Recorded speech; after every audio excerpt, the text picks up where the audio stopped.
Assalamualaikum warahmatullahi wabarakatuh. Selamat pagi anak-anakku kelas 11 RPL, 11 Otrotonik dan 11 Listrik. Alhamdulillah sekarang pelajaran pendidikan agama Islam dan budi pekerti dengan materi pertama pada semester genap ini yaitu toleransi dan menghindarkan diri dari tindakan kekerasan. Adapun kompetensi dasar pada pembelajaran kita kali ini yaitu 3.13 menganalisis makna Quran surat Yunus ayat 40 sampai 41 dan Quran surat Al-Maidah ayat 32 serta hadis tentang toleransi dan menghindarkan diri dari tindakan kekerasan. Kemudian 4.13.1 membaca Quran surat Yunus ayat 40 sampai 41 dan Quran surat Al-Maidah ayat 32 sesuai dengan kaidah tajwid dan mahrijul huruf. Selanjutnya 4.13.2 mendemonstrasikan hafalan Quran surat Yunus ayat 40 sampai 41 dan Quran surat Al-Maidah ayat 32 dengan fasih dan lancar. Toleransi. Dalam kehidupan sehari-hari, kita terkadang memiliki sifat egois. Sifat egois adalah merasa diri paling benar, selalu ingin menang dari orang lain, dan tidak mau menerima pendapat dari yang lain. Untuk itu, agar kita terhindar dari sifat tersebut, kita harus memiliki sifat toleransi agar tidak ada permusuhan atau tidak ada rasa saling benci antar sesama. Jika toleransi ada dalam diri kita, insya Allah segala sesuatu yang kita lakukan akan menjadi lebih baik lagi. Berikut pengertian toleransi. Toleransi adalah sikap tenggang rasa menghargai, membiarkan atau membolehkan orang lain untuk berpendapat atau berpendirian yang berbeda dengan dirinya. Toleransi dalam bahasa Arab yaitu tasamuh, yang artinya sama-sama berperilaku baik, lemah lembut, dan saling pemaaf. Dalam pengertian umum, toleransi adalah sikap akhlak terpuji dalam bergaul. Toleransi dalam Islam bukan berarti sikap sinkretis. Pemahaman yang sinkretis dalam toleransi beragama merupakan kesalahan dalam memahami arti tasamuh yang berarti menghargai, yang dapat mengakibatkan pencampuran antara yang hak dan yang batil. Karena sikap sinkretis adalah sikap yang menganggap semua agama itu sama. Sementara sikap toleransi dalam Islam adalah sikap menghargai dan menghormati keyakinan dan agama lain di luar Islam, bukan menyamakan atau mensederajatkan dengan keyakinan Islam itu sendiri. Berikut dalil tentang toleransi yang terdapat pada Quran surat Yunus ayat 40 sampai 41. A'udzubillahi minasyaitonirrajim. Bismillahirrahmanirrahim. Wa minhum may yu'minu bihi wa minhum man la yu'minu bihi. Wa rabbuka a'lamu bil mufsidin. Wa in kadzabuka faqul li amali walakum amalukum antum bari'una mimma a'malu wa ana bari'um mimma ta'malun. Yang artinya, di antara mereka ada orang-orang yang beriman kepada Al-Quran, dan di antaranya ada pula orang-orang yang tidak beriman kepadanya. Tuhanmu lebih mengetahui tentang orang-orang yang berbuat kerusakan. Jika mereka mendustakan kamu, maka katakanlah, bagiku pekerjaanku dan bagimu pekerjaanmu. Kamu berlepas diri terhadap apa yang aku kerjakan, dan aku pun berlepas diri terhadap apa yang kamu kerjakan. Jadi isi kandungan yang terdapat pada Quran surat Yunus ayat 40 sampai 41 ini menjelaskan bahwa manusia itu dibagi ke dalam dua golongan, yaitu ada golongan orang-orang yang beriman kepada Allah, ada juga golongan orang-orang yang tidak beriman kepada Allah.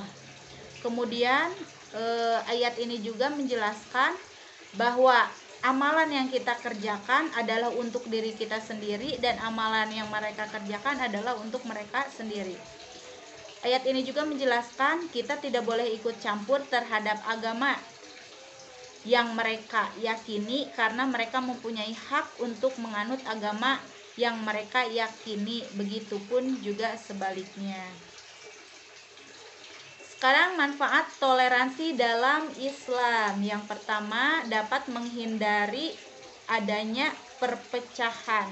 Yang kedua, dapat mempererat silaturahmi. Yang ketiga, melatih diri untuk saling menghargai. Yang keempat, memperkuat hubungan antar manusia. Yang kelima, meningkatkan rasa persaudaraan. Yang keenam, dapat menahan angkara murka. Yang ketujuh, mudah mencapai kata mufakat. Selanjutnya, menghindarkan diri dari perilaku tindak kekerasan. Manusia dianugerahi oleh Allah memiliki nafsu. Dengan nafsu, manusia bisa merasakan benci, bisa merasakan cinta. Dengan nafsu juga manusia bisa merasakan permusuhan, persahabatan. Dengan nafsu juga manusia bisa menjadi sempurna, bisa mencapai kesempurnaan ataupun kehinaan. Jika kita bisa mengendalikan nafsu, maka hidup kita akan selamat. Sebaliknya, apabila kita yang dikendalikan oleh nafsu, maka tunggulah kehancurannya. Berikut pengertian kekerasan. Kekerasan adalah tindakan agresi dan pelanggaran. Bentuk-bentuk kekerasan, ada kekerasan fisik, ada kekerasan psikis, ada kekerasan ekonomi, ada kekerasan atas nama agama. Yang pertama, kekerasan fisik. Kekerasan fisik contohnya memukul, mencubit, mendorong, bahkan sampai membunuh. Kemudian yang kedua, kekerasan psikis, contohnya seperti memberikan sebuah ancaman. Kemudian kekerasan ekonomi, contohnya seperti memeras atau memalak ya. Yang selanjutnya, kekerasan atas nama agama, seperti adanya terorisme. Yang selanjutnya, dampak kekerasan, ada dampak fisik, ada dampak psikologis.